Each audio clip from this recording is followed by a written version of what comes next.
الله يمسيكم بالخير ويسعد اوقاتكم.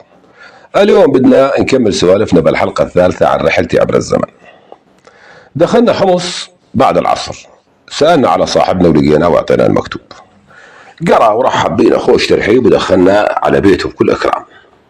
بعد العشاء حضرنا كم واحد من ربع راعي البيت وسهلا معانا، وكان معاهم واحد مثلهم فقير هدومه رثه ولحيته طويله حالته مكركبه، بس كان لسانه فصيح وكلامه مدوزن ويعرف يحكي، وصار يحكي عن البدو أحوالهم أمورهم. الخواجة انبسط على حكيه، قرب منه وصار يستفهم منه عن أحوال البدو.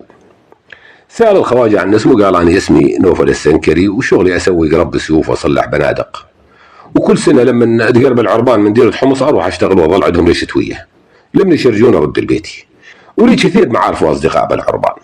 انبسط الخواجة من السوالف وقال معرفتي بنوفل عندي إياها خير من شفت أخويا. راح مضيوف وراح البيت فرش لنا فراش ونمنا. الصبح نزلنا على السوق، رحنا على السوق نتنزه، واول شيء سال عنه الخواجه دكان نوفل السنكري. رحنا على نوفل سلمنا عليه وقعدنا عنده، قلنا له يابا ايش قد يطالع دكانك باليوم؟ قال ليش؟ قلنا له خيو نعطيك قد ما يطالع دكانك، بس قوم سكر الدكان وصير دليلتنا ودورنا بحمص. ازلم ما كذب خبر، سكر دكانه ومشى معانا. صرنا ندور بالمدينة، كانت مدينة رائعة، هواها عليل وميتها طيبة، وكان العاصي يبعد عنها ساعة تقريبا، بس حافرين خليجي يجيب المي من العاصي للبلدة مشان مية الشرب، وكان يسقي 8000 نسمة تقريبا، الخليج اللي ساحبينه. المدينة يلفها داير ما يدورها السور معمر بحجر أسود، وليها 4 أبواب تسكر المغرب وتنفتح طلوع الضوء، وبيها قلعة مثل قلعة حلب. واحنا نتجول بالسوق عدينا على دكاكين يبيعون فري غناميات مصبغات باللون الاحمر. اشترينا فروتين، الوحده 20 قرش، زينات للنوم ويدفن وقت البرد. ورحنا عاد مرينا على خان، استكرينا غرفه ونقلنا اغراضنا من عند ربيعنا وسكننا الغرفه، وقلنا نوفل يابا باكر انت من الصبح لا تفوت دكانك، من الصبح تعال علينا. نوفل ما كذب خبر، ثاني نهار من الصبح انه جاينا. قلنا نوفل صحبتك زينه واستفدنا من رفقتك، يعني بدنا اياك معانا طول ما احنا بحمص. ايش بدي طالع دكانك باليوم؟ قال يطالع 3 قروش. قلنا له زين يابا نعطيك 4 قروش وظل معانا. انبسط نوفل وقال انا بخدمتكم، شو تريدون انا حاضر. الخواجه كان بده نوفل معرفه نوفل بالعربان، والعربان قربت جيتهم على الديره، وصار الخواجه يسال نوفل عن البدو احوالهم، مزاياهم، اطباعهم، معيشتهم، سلوكهم، ضيوفهم، نظافتهم. كان يسالوا عن كل شارده وارده، ونوفل كان يجاوب بكل مصداقيه. انبسطنا من نوفل لانه اعطانا معلومات كان بدنا وقت طويل نعرفها.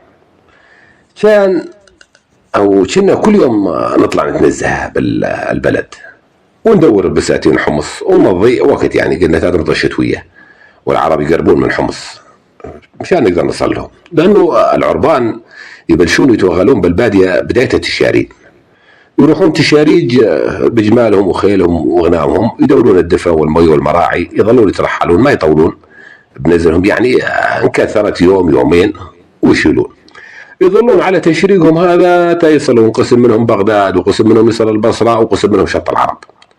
بشباط عادي يبلشون يغربون على بلاد سوريا. في شهر نيسان تبلش عاد تشوف بيوتهم بالاديار الشاميه، وهذا حالهم دوم روحه وجيه.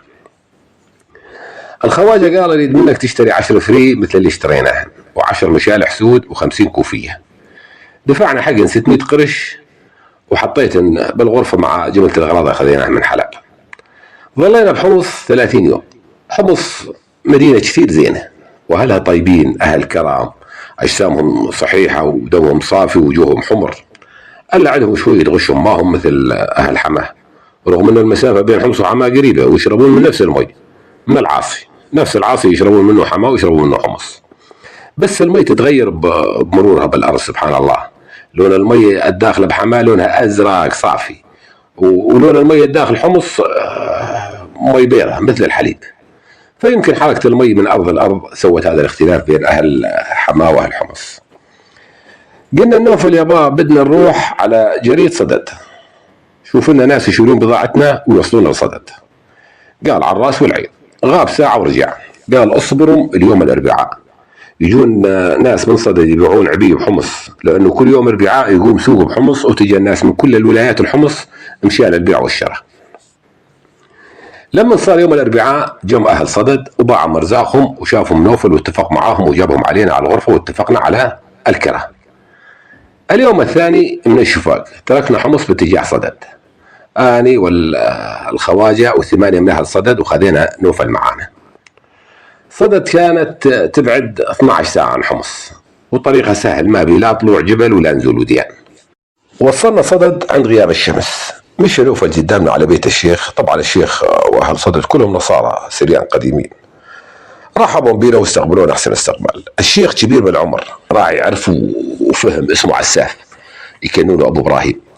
سالنا الشيخ الجريئه، قال انتم بدكم تسكنون صدد ولا عبريه؟ قلنا له احنا تجار بضاعتنا كذا وكذا.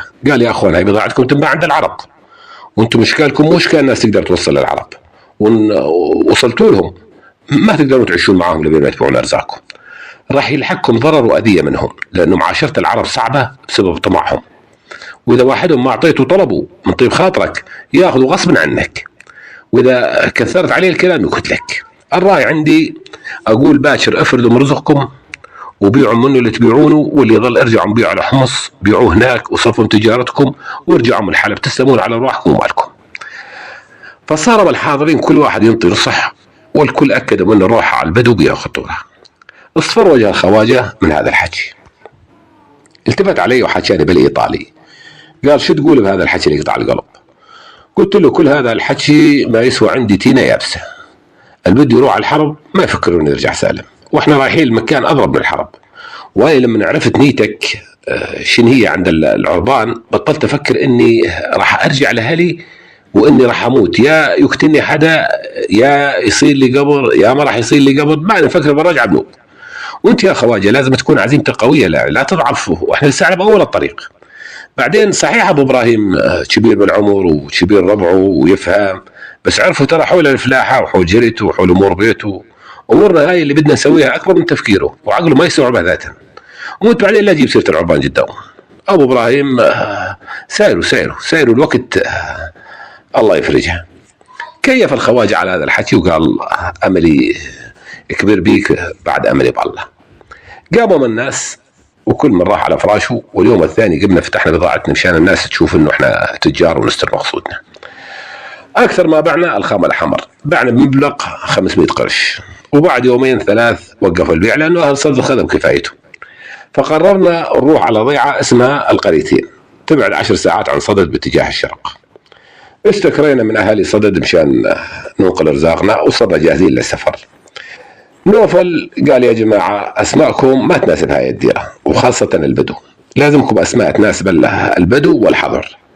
البدو اهل بيوت الشعار بالباديه، والحضر اهل القرى والبلد.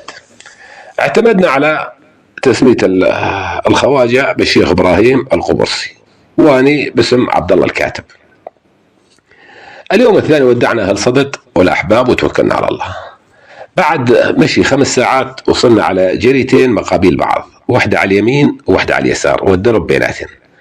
واحده اسمها مهين والثانيه اسمها حوارين، وبينهم مي جاريه تكفيهم اثنيناتهم، وكل جاريه بها 20 بيت يبعدون عن بعض 10 دقائق. كملنا طريقنا ومشينا وصلنا القريتين.